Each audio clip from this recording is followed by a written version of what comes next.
E aí, amigos do Veículos de Velocidade? Nós estamos testando o Chevrolet Onix RS, a versão esportiva, pelo menos em design, que esse carro tem e que agrada muito a pessoas que, como eu, fui piloto, que gostam de carro de característica esportiva. Chama atenção principalmente esse aerofólio traseiro aqui, muito bonito, muito bem feito. E esta grade aqui na frente, onde se destaca o logotipo RS, que por sinal vocês agora vão saber durante a visualização do vídeo porque ela está tão suja assim. Se você não se inscreveu no nosso canal, o faça por favor, que você vai gostar. Se já está inscrito, nos recomende para os seus amigos, colegas de trabalho, vizinhos, familiares. E não se esqueça também de deixar o seu comentário, mencionar o seu like e também acionar o sininho, para que você sempre seja avisado quando nós estivermos postando vídeos novos no nosso canal aqui no Veículos de Velocidade.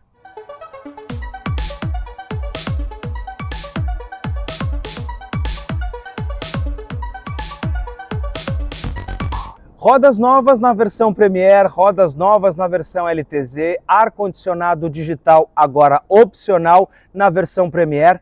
E param por aí os destaques do Chevrolet Onix na linha 2023. Mas esse aqui não é nem o Premier, nem o LTZ. Esse aqui é o RS, uma versão esportivada, mas que tem sim uma pegada um tanto quanto esportiva. E é bem interessante quando a gente entende esse carro. E é com ele que a gente vai fazer o vídeo.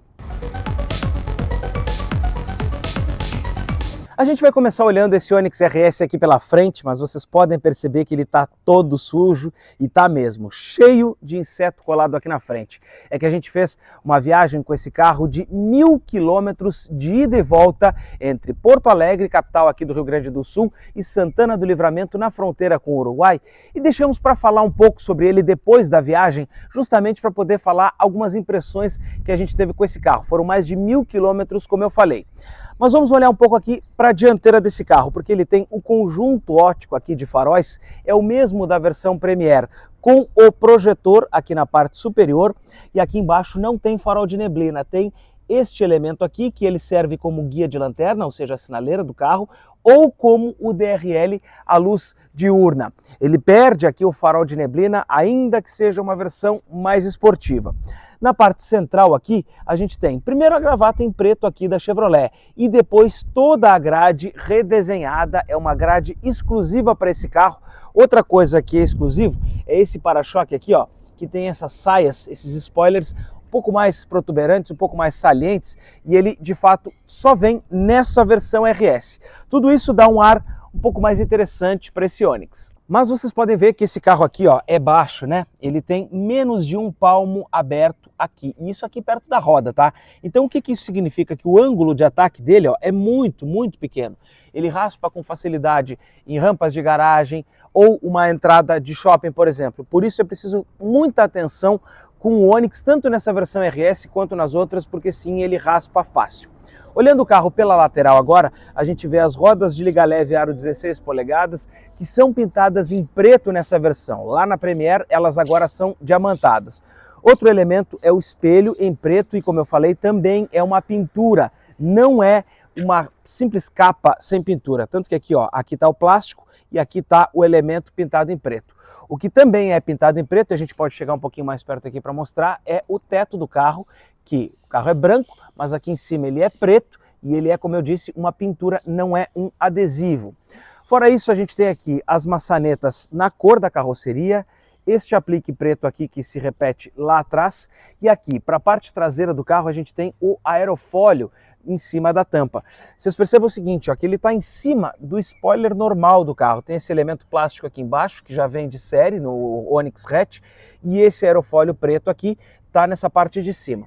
Como ele é um pouco mais saliente, ele é mais alto, a gente até pode entender que ele tem uma certa função em termos de aerodinâmica desse carro aqui. Quando a gente anda na estrada em velocidades mais altas, ele pode ter sim uma função. E ali na parte de cima, a gente já está vendo a antena desse carro, inclusive com tanto a sintonia das rádios, né, como também a conexão com internet. E já que a gente está na parte de trás, a gente tem aqui as sinaleiras, com esse elemento aqui embaixo comum, não é um elemento fumê, não é uma sinaleira em LED, como a gente tem lá na versão Premier, por exemplo. Aqui é um olho de gato, e o que a gente tem de diferente nessa versão RS está aqui, ó, nessa parte inferior aqui do para-choque, em que a gente tem um desenho, como se fosse um spoiler nessa parte de trás. E aqui vocês percebam que tem um elemento, um desenho aqui. É que tempos atrás o Onix tinha uma lanterna de neblina, mas desde a primeira versão RS, quando ela chegou, ele já tinha perdido esse elemento aqui, mas a GM insistiu. Tem sensor de estacionamento, mas não tem câmera de ré nesta versão RS, o que faz falta. Seguimos olhando aqui, ó, Onix em preto, gravata preta, emblema RS e o turbo, mas aí o turbo não é preto. Agora, dentro do compartimento, a gente tem 275 litros de capacidade, mas antes de eu abrir ele, deixa eu mostrar para vocês o seguinte. Vocês estão vendo agora que a chave tem 3 botões e o último, eu dando 2 toques, ele destranca o porta-malas e aí a gente levanta. O outro Onix RS que a gente testou não tinha essa função na chave. E para abrir o porta-malas ele também tem um botão agora lá no painel de instrumentos. O outro também não tinha, então isso facilita a nossa vida. A gente está vendo aqui, eu deixei essa mochila de propósito, o compartimento, e a gente tem aqui, ó, uma bandeja, é uma bandeja de borracha, justamente para que caso a gente coloque alguma coisa, uma cadeira de praia suja, alguma outra coisa aqui, seja mais fácil de limpar. A gente tem uma luzinha aqui, mas as amenidades param por aí. Não tem um simples ganchinho para a gente pendurar sacola de supermercado, e isso sim é uma coisa que faz diferença.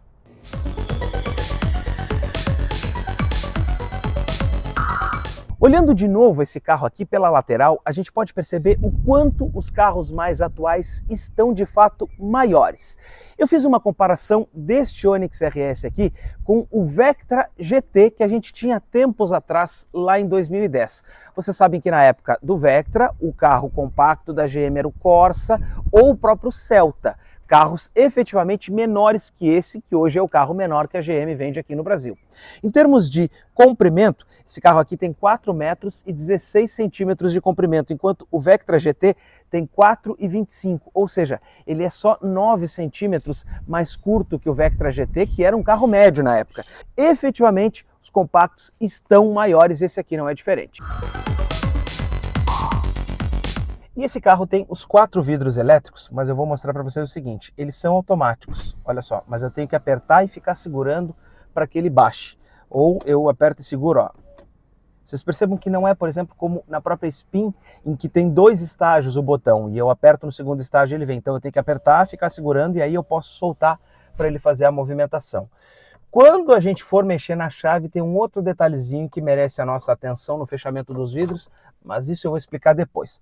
Passando agora aqui para o painel de instrumentos, a gente tem aqui, ó, o cluster meio analógico, meio digital, vou falar daqui a pouco, e aqui nestas partes assim, ó, nos difusores de ar, que a gente pode ver bem aqui na direita, tem um aplique vermelho nesta porção. Depois a gente tem essa outra parte em plástico, as saídas do centro aqui e o resto tudo. É um plástico rígido? Sim, é um plástico rígido, mas ele ainda assim, para um padrão de carro compacto, é um padrão de boa qualidade. Uma moldura preta aqui, ó, em preto brilhante, aqui na alavanca de câmbio, e no volante a gravata da Chevrolet também é em preto. Eu tenho um cluster com o contagiros analógico, bem lá na esquerda, e também tenho aqui o velocímetro também analógico bem na direita. Ao centro eu tenho então a tela do computador de bordo que pode ser acionada com esses botões que eu tenho aqui na alavanca do limpador de para-brisa. Primeiro, esta seta aqui para cima e para baixo e o botão menu e o outro botão que eu tenho aqui na ponta da alavanca do limpador de para-brisa. O primeiro menu que a gente tem é esse que me mostra o odômetro parcial e a média de consumo, e vocês percebam o seguinte, que a média de consumo depois da viagem de 1.065 km está em 16,5 km com litro. Uma média muito boa para quem andou em velocidades mais altas, fazendo muitas ultrapassagens de caminhões e principalmente com ar-condicionado ligado. Vamos ver um outro detalhe aqui, ó. Girando o anel, eu tenho aqui o odômetro parcial 1, o velocímetro digital, velocidade média, vocês percebem que não é uma velocidade média tão alta, Tenho também o consumo instantâneo e a autonomia do carro com as informações, né, do combustível que ele ainda tem. Pressionando o botão menu, ele vai para informações do veículo e aqui eu tenho vida útil do óleo, temperatura, bússola, vida útil do óleo de novo aqui e a gente volta nos menus. E tenho também um menu de economia, em que ele tem aqui um índice eco, quanto mais eu aperto no acelerador, mais ele gasta e mais ele marca que está gastando ali. Tenho também aqui um gráfico de consumo com a melhor média, olha só, chegamos a 19,2 em alguns momentos, nos últimos 100 km, e aqui um gráfico aí sim em barras com a tendência de consumo. E aí eu volto para cá e voltando no próximo menu, ele volta lá para o combustível e odômetro. Esse computador de bordo é uma tela com quadradinhos, ou seja, uma tela de baixa resolução, uma tela com pixels ali, mas ainda que não seja uma tela de alta resolução, ele é sim muito completo, tem muitas informações, muitas comparações de dados e está, então, em termos de informação, entre os mais completos do mercado. No sistema de mídia, a gente tem aqui conexão CarPlay e Android Auto sem fio, não estou com nenhum serviço conectado agora. Também tem os serviços do OnStar quando o proprietário desse carro contratar um dos pacotes de assistência, são alguns pacotes que estão disponíveis no site da Chevrolet. Eu sugiro que o futuro candidato a dono de Onix experimente, porque tem pacotes que dão assistência, tem pacotes que dão segurança, ou um é conforto e conveniência, o outro é segurança, então é preciso entender um pouquinho melhor lá. Eu não vou colocar isso nesse vídeo para não alongar muito o nosso assunto por aqui. Bom, tenho informações do áudio, posso alternar entre as mídias, posso fazer a equalização aqui do som e também posso ver aqui quando tiver algum telefone conectado. Ou ali as estações. Voltando aqui para o menu, quando a gente tiver telefone conectado, eu posso fazer ligações. Eu tenho o Wi-Fi a bordo, mesma coisa. Quando o proprietário contratar um dos pacotes, ele vai ter aqui a senha, a rede Wi-Fi. Quando a gente está viajando, a gente percebe o seguinte, que o sinal da internet ele é efetivamente melhor do que um telefone, mas quando o teu telefone não tiver sinal da Claro, esse aqui pode ser que em alguns momentos fique sem também, porque não é em todo lugar que ele acaba pegando. A gente ficou sem sinal em alguns momentos nessa viagem, principalmente no oeste do Rio Grande do Sul, então é preciso ficar um pouco atento. Ele melhora o sinal do celular? Sim, melhora, mas ainda assim não é perfeito. E por aqui, pelas configurações, eu posso fazer configurações do carro, conforto e conveniência, aqui alertas sonoros. Também posso configurar a iluminação depois que a gente deixa o carro, travamento de portas e destravamento automáticos e outras funções, luzes no destravamento, alerta remoto, enfim, quando a gente aperta no botão da chave, eu posso colocar inclusive uma buzinada, mas é aquilo que eu tiro nos carros da Fiat lá, que é para não chamar tanta atenção e deixo apenas na iluminação. Também posso configurar os aplicativos aqui, quando tiver um telefone conectado, ele vai fazer algumas configurações e posso configurar o sistema da mídia. Aqui, por exemplo, tela com a aparência, também tem o alerta sonoro, os favoritos. Agora tem um detalhezinho aqui que me incomodou, que é o fato de que quando a gente está usando o CarPlay, ele não baixa o brilho da tela ainda assim fica muito forte. Então a gente teria que desligar a tela, ou ficar aqui pressionando para que a tela desligue, né, e fique desabilitada quando está dirigindo de noite. Então isso pode incomodar um pouco. Os bancos desse carro aqui eles são revestidos parcialmente em couro, em tecido, no centro é tecido. Esse aqui tem regulagem de altura, eu posso jogar ele um pouco mais para cima. O encosto de cabeça é fixo, vocês percebam que ele não tem a função de aumentar e diminuir. Há quem prefira esse tipo de banco assim. Outras pessoas não, porque projeta a cabeça para frente, então é interessante que o candidato a dono dirija para ver como se sente. Fora isso, o console ganhou aqui alguns botões. Eu falei do botão do porta-malas, para abrir o porta-malas é esse aqui. Aqui ele tranca ou destranca as portas e aqui ele desliga o controle de estabilidade e o controle de tração.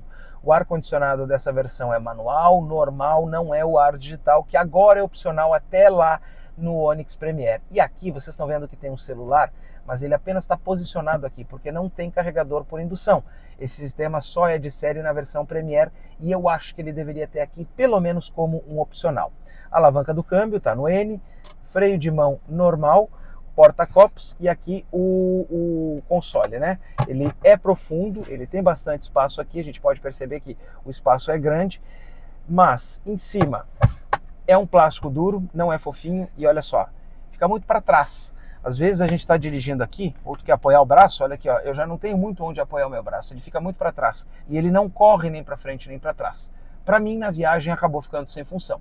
Para fechar aqui na frente, direção elétrica, muito macia, bem mais macia, por exemplo, do que o Prisma LTZ que a gente já tem aqui no canal, que era de 2014. O dono de Prisma que quer trocar por um carro desse aqui vai sentir que o carro é bem mais interessante. Esse carro tem 6 airbags, 2 frontais, 2 laterais e 2 de cortina, um conjunto de segurança muito interessante. O volante ele tem a regulagem de altura e a profundidade, então né, tem essas duas regulagens que a gente tem aqui. Não despenca, a gente consegue segurar ele. Ainda que o RS esteja acima do LTZ, ele perde alguns equipamentos. Por exemplo, a chave é canivete, não é uma chave presencial como lá no Onix LTZ. Os faróis, eles são faróis em que eu tenho que ligar, não tem o acendimento automático. Falei também que não tem a câmera de ré, lá no LTZ ele tem. E também não tem o carregador por indução e o sistema de estacionamento autônomo, que esses aí sim, esse só na versão Premier.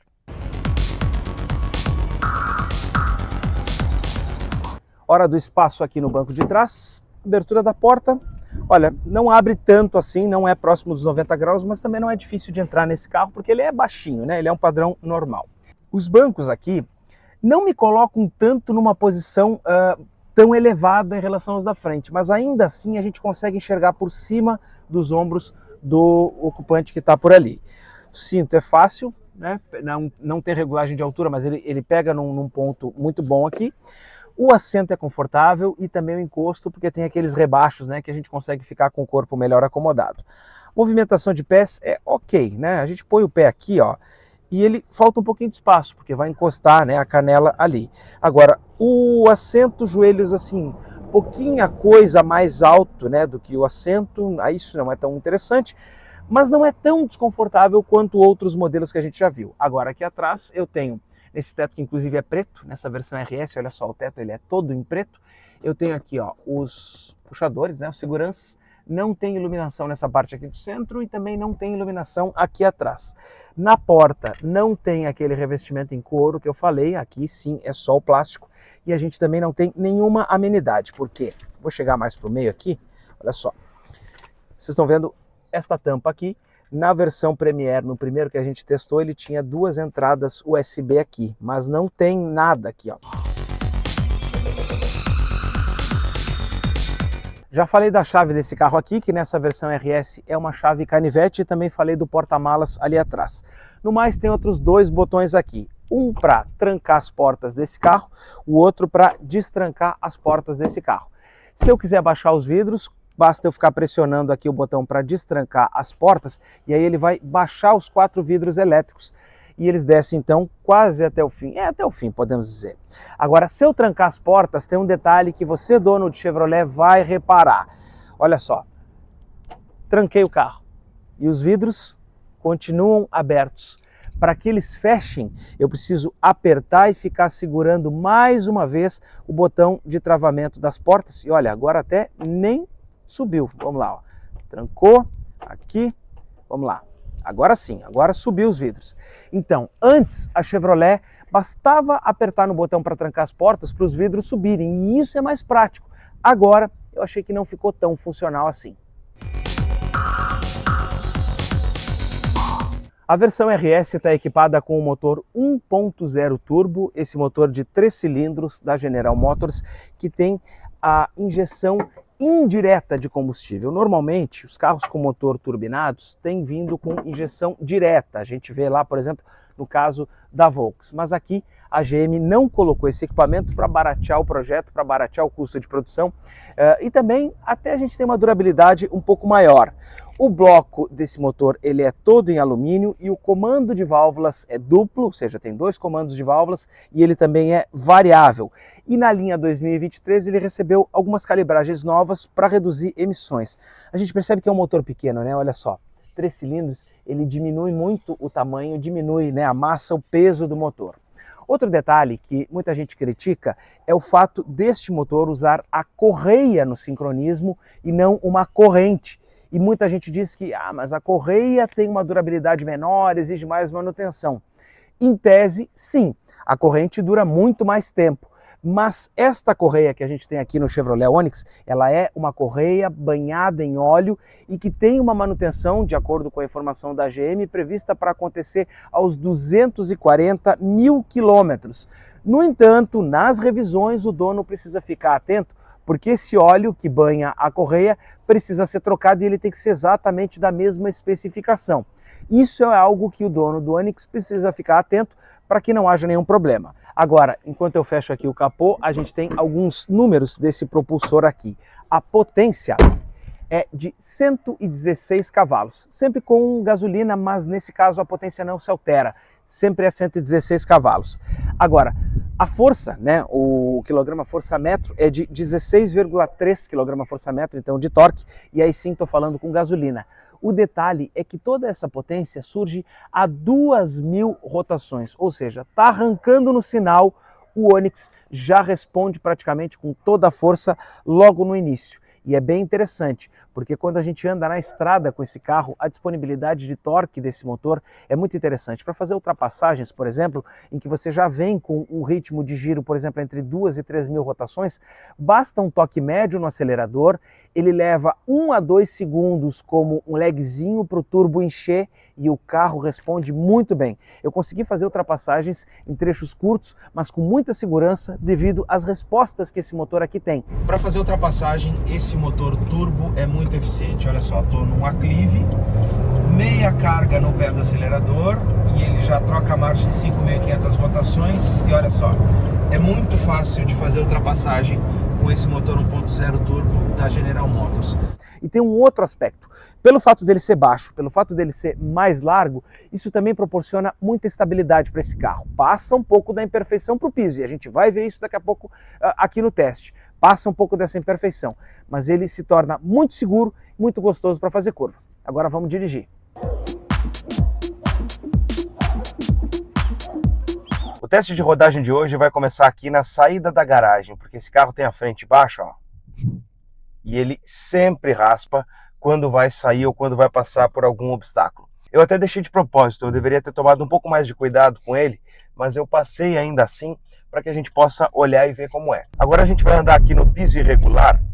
A primeira impressão que a gente tem é a seguinte: a suspensão até não é exatamente dura, né? Apesar dele ser um carro bem assentado, a suspensão não é exatamente dura, mas ele passa muita da vibração lá do piso para cá para dentro. Sobre a posição de dirigir desse carro, a gente já falou que desde a versão LT ele tem o banco com regulagem de altura, e é útil, porque como esse carro aqui ele tem uma construção, né, um projeto, um propósito de ser um carro baixo, para muitas pessoas vai fazer diferença. Então eu coloquei o banco o mais para cima possível, consigo ter aqui com um para-brisa que é relativamente grande, né, para o que a gente espera de um compacto.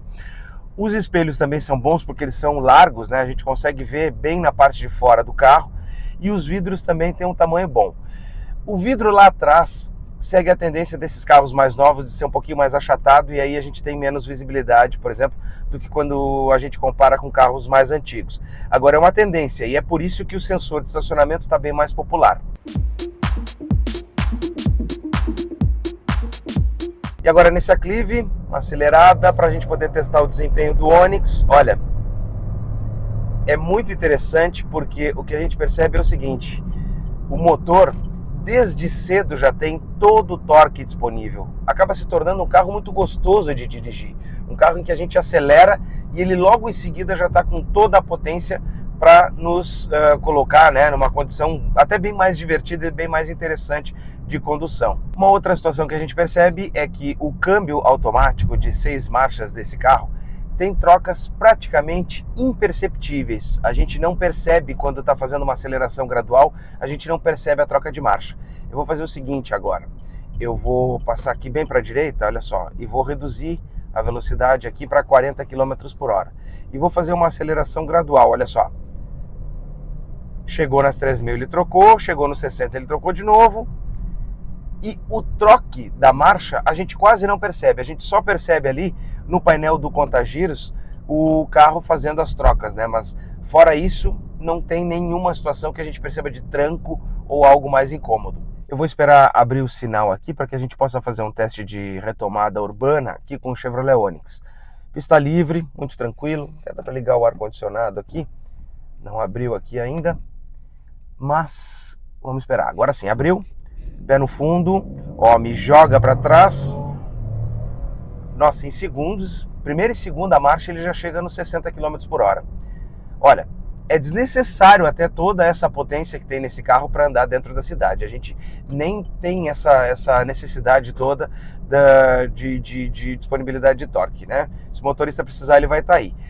É muito melhor fazer uma aceleração gradual como eu fiz antes, porque ainda assim o carro ganha velocidade e não precisa ser de uma maneira tão grande assim. Um recurso bastante útil para a gente usar dentro da cidade é o limitador de velocidade. Eu programei agora aqui para que ele ande a 40 km por hora, só que o limite da via, aqui onde a gente está, é 60. E ó, mesmo que eu dê mais carga, ó, tirei o pé, tô apertando aqui, ó. Vocês percebam, ó. Ele não está avançando dos 40 km por hora, mas em uma necessidade, olha só, eu aperto o fundo, aí ele, ó, emite um sinal sonoro de que eu estou passando da velocidade pré-estabelecida e aí sim consegue chegar lá no limite, então, dos 60 km, por exemplo, até onde eu acelerei. Dirigindo esse carro no trânsito, como a gente está agora, a gente tem que entender que ele é um compacto, mas é um compacto dentro dos padrões mais atuais. O que eu quero dizer com isso? Carros de proporções maiores, principalmente mais largo.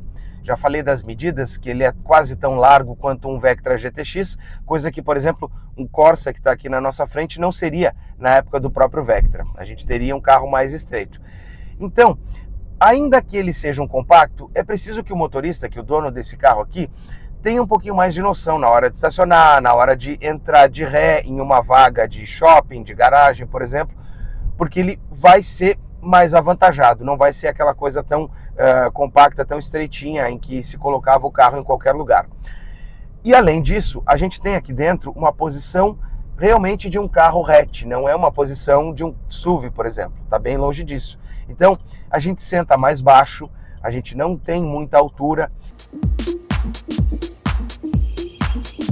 Rodando com esse carro dentro da cidade, a gente tem uma experiência bem interessante, né? Ele não é um carro que é feito para ter aquela suspensão bem macia e super confortável. Ele é um carro feito para nos agradar com uma forma um pouco mais divertida e um pouco mais interessante para dirigir. Ao contrário de alguns carros que só querem te levar de um ponto A para o ponto B, nesse Chevrolet Onix RS, ainda que ele seja exatamente igual aos outros Onix Hatch Turbo, esse carro ele nos instiga um pouco mais, até pela cara e pela situação que a gente tem aqui dentro. Por um painel um pouco mais interessante, com um visual um pouco mais aprimorado, volante aqui com esse aplique em preto, os próprios bancos que são bem legais. Também nos dá uma sensação, né, de boa disponibilidade de torque, uma boa aceleração, uma boa retomada, um carro que está sempre pronto, um carro que está sempre disponível quando a gente precisa acelerar. É claro que isso a gente vai ver melhor na estrada, né? Porque lá a gente consegue fazer algumas simulações um pouco melhores do que dentro da cidade. Mas é um carro que é bem interessante de ser conduzido, ele é prazeroso. E tem um pouquinho do barulho do carro que invade aqui dentro, né? Do habitáculo. Eu vou fazer o seguinte, algumas acelerações a gente percebe isso, olha só.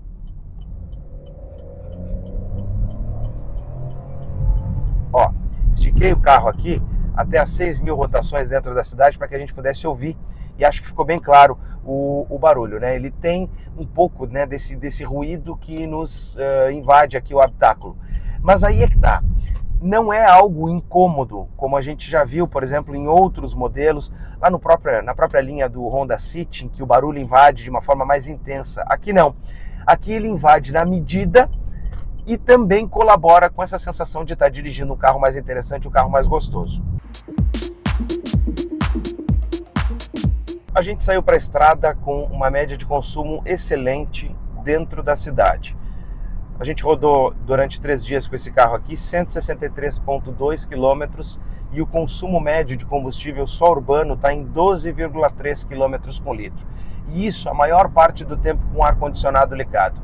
Esse carro aqui é extremamente eficiente com relação ao consumo, eu já falei isso quando a gente testou o Onix em outras oportunidades. Esse carro ele tem um consumo muito bom de combustível e o casamento entre consumo e disponibilidade de torque e potência é muito bom, porque o carro anda muito e gasta pouco. Então a gente não tem pena de pisar fundo no acelerador. E aí eu vou fazer o seguinte, eu vou zerar o odômetro parcial 2, só para a gente poder fazer a média de consumo aqui. Deixa eu ver, é esse outro botão aqui, errei o botão. Agora sim, zerei o odômetro parcial 2 para a gente ter ele só com a média de consumo da estrada e o 1 vai ficar com a média acumulada. Falei já que esse carro tem uma boa disponibilidade de torque e a gente pode até fazer um teste aqui, ó. Vou baixar para 60 km por hora e vou acelerar tudo. 60, olha só, demorou um pouquinho, mas nas 3, 4 mil rotações está ganhando velocidade. Chegou nas 6 mil rotações para fazer a troca, até passou dos 100 km por hora. Olha, anda muito, mas eu vou dizer para vocês que se eu não tivesse apertado tudo de uma vez só e tivesse deixado ele ir de forma mais gradual, ele andaria mais. Vou fazer esse teste daqui a pouco. Agora, esse carro aqui não tem modos diferenciados de condução. Ele tem apenas um modo, apenas o padrão dele, não tem botão. Também não tem aletas aqui atrás do volante para fazer a troca de marcha. O que a gente tem é este câmbio em que eu posso colocar na posição L. E ao colocar na posição L, ele já reduz automaticamente uma marcha e sobe o giro do motor. Para que isso aqui serve? Para freio o motor do carro, por exemplo, quando a gente quer ou descer uma serra, ou tirar o carro, por exemplo, de um atoleiro e segurar ele, por exemplo, na primeira marcha. Não é exatamente uma troca sequencial, ainda que a gente tenha aqui botões de mais e menos, eles servem para selecionar a marcha limite. Por exemplo, eu baixei aqui, ó, ele vai para L4, eu posso limitar em L3, e aí ele não vai passar da terceira. Ou passo para a quarta, ó, e aí ele já sobe o giro e já vai para a quarta marcha, mas ele está limitando em quarta marcha. Não é que ele está fazendo uma troca exatamente, ainda que a gente possa, entre aspas, trocar de terceira para quarta, por exemplo, é uma forma de limitar a marcha que a gente está utilizando do carro. Então, não dá para dizer que esse carro aqui tem uma troca sequencial, porque ele não tem. Também é um carro que não tem muitas assistências ao condutor. A gente tem aqui só o controle de cruzeiro. Eu aperto nesse botão aqui na parte de baixo do volante, ele já aparece ali no painel a iluminação em cinza, dizendo que ele está armado, e aí eu aperto para baixo, ele passa para uma iluminação verde e eu posso tirar o pé do acelerador. E aí eu vou comandar a velocidade por esse botão aqui, para cima ou para baixo. Vou botar aqui para ele andar a 90 km por hora, dentro do limite aqui que é 100. Tiro a perna direita aqui do acelerador e ele vai mantendo a velocidade. Agora o que vai acontecer? Eu vou colocar para trás desse outro carro que está aqui, ó, e ele não reduz a velocidade, olha só, continua me aproximando. Eu preciso intervir. E aí no momento em que eu botar o pé no freio, ele vai desarmar esse controle de cruzeiro. Por que ele faz isso? Porque esse carro não tem um controle de cruzeiro adaptativo, ele não mede a distância do carro da frente, não programa uma velocidade e vai mantendo conforme o fluxo, não é essa a função. O controle de cruzeiro aqui é um controle de cruzeiro tradicional. A gente também não tem aqui aqueles sistemas que a gente já vê em outros carros, ó, de mudança involuntária de faixa, de manutenção de faixa, né? Aqui o Onix não tem isso, ele não faz a manutenção de faixa, ele não te coloca de novo no centro da trajetória. E também não tem alerta de frenagem de emergência, que a gente já viu, por exemplo, no próprio Fiat Pulse, nessa linha da Fiat. Nesse carro aqui a gente não tem. O que pode vir na versão Premier são duas assistências até interessantes. Primeiro lá no espelho retrovisor, que aí é o alerta de ponto cego, mas esse aqui no RS não tem esse equipamento.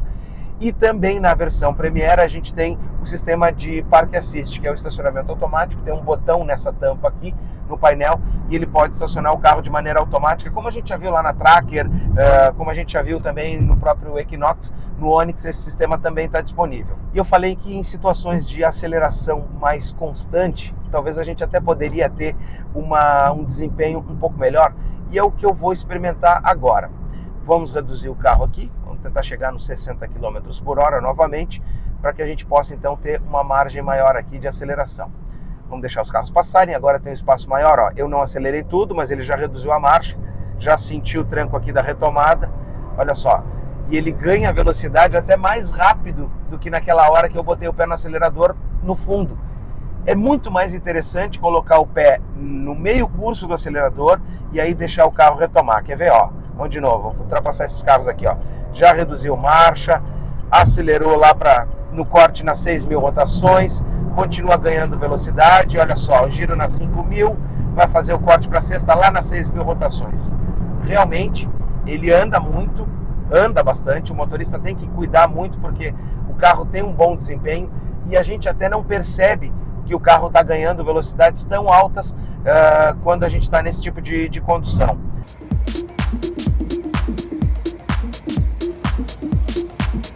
No sedã a gente prioriza o conforto. Aqui no hatch a gente tem uma prioridade mais para a questão do acerto dinâmico do carro, um comportamento mais esportivo um pouco desse carro. Então, ainda que o RS tenha apenas uma cara diferenciada em relação aos outros carros, ele só traduz de maneira estética o comportamento esportivo que esse carro aqui tem. Porque o Onix em si já é um carrinho um pouquinho mais esportivo, um pouquinho mais gostoso de dirigir. E num casamento muito interessante com relação ao consumo de combustível, que é excelente. Vamos ver aqui quanto é que está a nossa média rodoviária. Fazendo essas acelerações aqui, eu estou em 15,7 km por litro. Se eu não fizer essas acelerações, estou com o ar-condicionado ligado, tá? Gasolina e ar-condicionado ligado. 15,9 km por litro agora. Vamos manter ele nos 100 km por hora? É bem provável que em seguida eu vou estar com uma marcação de 16 km por litro. E tem muita gente que nos relata que esse carro aqui chega em 17. Eu mesmo já cheguei com outros Onix Turbo a 17 km por litro em percurso rodoviário. Então, isso que era no sedã, né? Então, a gente tem realmente um carro muito econômico, olha, que dá gosto da gente andar na estrada. Chegamos aos 16 por litro agora.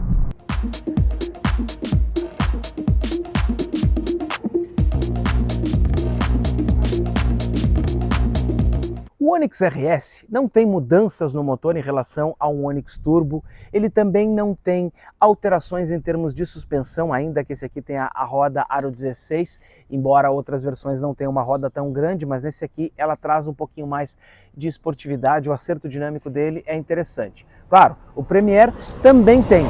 O que faz então o Onix RS? Ele dá uma cara esportiva para um carro que de fato já tem um comportamento um pouco esportivo. Essa é a ideia do carro. Não é construir um carro novo, não é fazer como na Renault, por exemplo, que colocou o motor 2.0 no Sandero e fez aquele carro excelente que foi o Sandero RS. Aqui a ideia não é essa, é dar uma cara, um visual mais interessante para quem valoriza isso, para quem valoriza o visual. No mais, é o mesmo Onix de sempre e isso é bom, porque esse carro é muito gostoso de dirigir. Eu viajei 1.000 quilômetros num fim de semana, ida no sábado 500, 5 horas e pouco de viagem, mais 500 para voltar no domingo, muita ultrapassagem, e o carro se mostra um bom companheiro para quem gosta de pegar a estrada. Agora, o fato é, o preço. A gente está falando de um carro que aqui no Rio Grande do Sul, de acordo com as ofertas encontradas no site da GM, está em R$103 mil. Por esse preço, ele já vai começar a bater lá, por exemplo, no Fiat Pulse. E aí o dono precisa escalonar o que ele prefere. No Fiat Pulse a gente tem outros atributos, por exemplo. A gente também tem aqui o HB20 como concorrente desse modelo. Mas eu acho que em termos de carro, apenas o interior, talvez o HB20 pode ser pouca coisa mais refinado. Mas esse aqui também é muito bom e vale a pedida. Gostou desse vídeo? Então não esqueça, se inscreva aqui no YouTube do Veículos e Velocidade. A gente fica por aqui. Tchau e até a próxima.